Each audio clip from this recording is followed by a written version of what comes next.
In today's video, I'm going to help you understand how to completely overcome any sort of limiting beliefs so that the stories that you're telling yourselves and all of the things that are sabotaging your performance, your relationships, your health, those are no longer impacting you.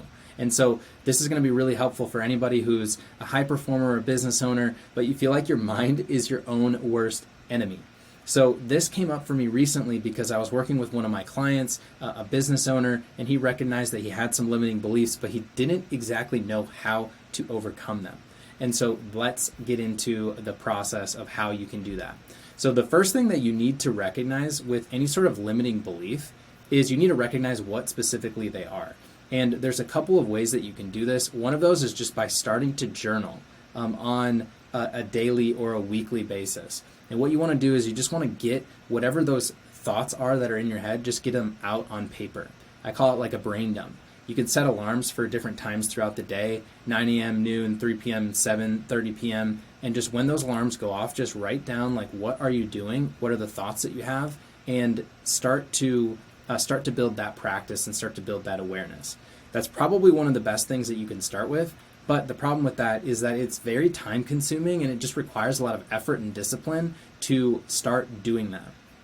So if you don't want to do that and you just want to skip ahead and start to identify what are some of the most common limiting beliefs, then that's where this document can really help. Because what I've done is I put together a list of 100 limiting beliefs that impact a lot of the business owners or high performers that I've worked with in the over 1,000 one-on-one coaching sessions that I've done. And so these are things like, I'm not good enough. I don't deserve success. I can't change. I'm too old/young to start. I'm not smart enough. I don't have the right skills. I'm afraid of failure. I'm afraid of success, right? Like I'm not going to go through every single one, but these are just examples of beliefs that are formed that end up becoming just noise in our head. And anytime you're moving forward towards a business goal, towards a health goal, towards a relationship goal, these are the things that we're telling ourselves. These are the things that we believe that end up just sabotaging our potential and sabotaging our results. And I should mention, if you're listening to this on the podcast or the audio version, would highly recommend that you switch over to YouTube so you can see some of these specific items. But the first thing that you want to do is recognize which of these things are impacting you.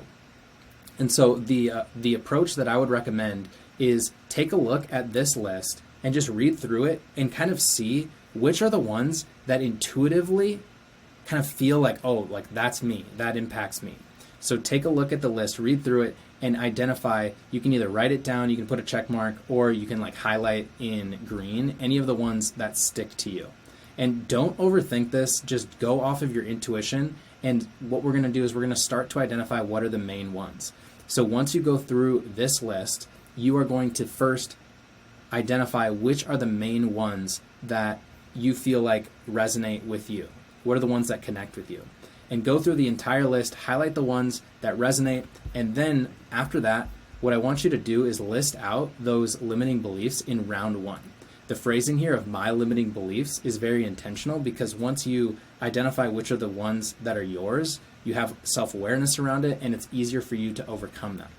And then what you want to do is you're going to have probably a list. Some people have 15, some people have 20, some people have 25, some people have more than that when we go through this exercise. What you want to do is then narrow it down to the top 3 to 5 things that are holding you back. So once you get all of them out in round one, you take a look at the existing ones and you try and identify like what are the ones that are the most impactful, the ones that like really resonate with you. And you can start by listing out as many as you had and then just start eliminating the ones that are kind of like fringe. And what you want to do is then narrow it down to your top 3 to 5 limiting beliefs. And it's really important that once you have those top 3 to 5, this is where you can start to overcome them. And the way to overcome them is to go through this matrix, to go through this exercise where you can start to shift your beliefs. And so the way to do that is to list out your limiting belief first. So for a lot of people, one of the limiting beliefs is I'm afraid of failure. And once you list out the limiting belief, you're going to want to ask yourself, is this 100% true? Is it really true that I'm actually afraid of failure? When you look at your past, you're always afraid of failure. You're like, well, it's not 100% of the time. Sometimes that happens. And so then if it's not 100% true, most of the time it's not going to be 100% true.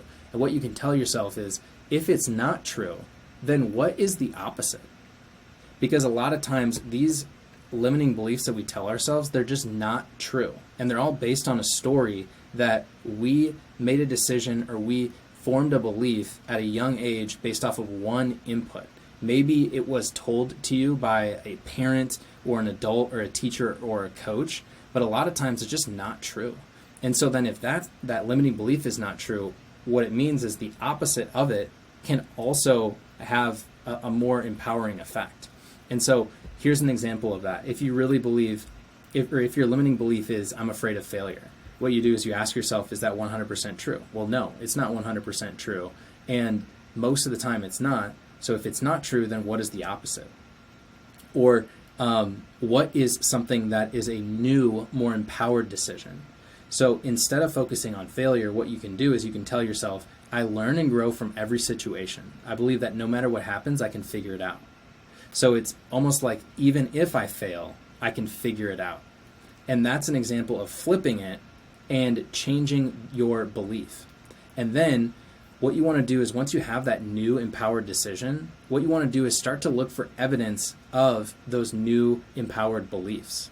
So you can look at your past, like, how is it actually true that no matter what happens, I can figure it out? And then you start to identify, well, I've had failures in the past, but they've actually made me stronger. And honestly, in hindsight, some of the failures that I've had in the past have actually set me free. And ultimately, things always work out in the end. And you can kind of start to look at specific examples in your life where maybe you failed in a certain aspect of your business, or you failed multiple times as an athlete. Like, you didn't win 100% of the games that you played in. You didn't make 100% of the shots that you took. But that failure, it didn't actually kill you. So you can look at all of these different examples in the past of how you failed, but you still learned from it, you still grew, and you're able to figure it out. And so that is how you start with something that's actually a limiting belief. You start to question it, see if it's true, recognize that it's not. You come up with a new, more empowered decision. And then after that, you come up with the evidence of those new decisions. And this is ultimately the process of how you take something that's limiting, question it, flip it, and then build it into a new belief. And then from here, once you have that new belief and that evidence of the new decision, what you want to do is start to focus on that on a daily and a weekly basis. So start to look for the evidence of your new belief, because beliefs are built off of evidence. And so looking at your past evidence is going to help you kind of get over that hump. But in order for you to fully embrace this belief moving forward, what you need to do is you need to look for evidence on a daily basis. And so this is basically how you go from having a limiting belief, questioning it, and just changing your perspective. And so at this point, I think you kind of understand the process, but this is something that you really need to kind of go through, and what you really need to do is do the actual exercise yourself. And so what I am going to do is I'll go ahead and link this document in the video and in the podcast. But if you want access to it, you can either access it there, or you can just DM me the word beliefs on Instagram. You can send me an email with the word beliefs as well, and I will make sure that you get access to this, because I really believe that this is one of the most empowering exercises that you can do. It's probably going to be one of the most important things that you can do as you are trying to get out of this cycle of being stuck and shifting into ultimately your full potential. And so I hope that this helps, and let me know if you want access to this. Until next time, I'll talk to you all later.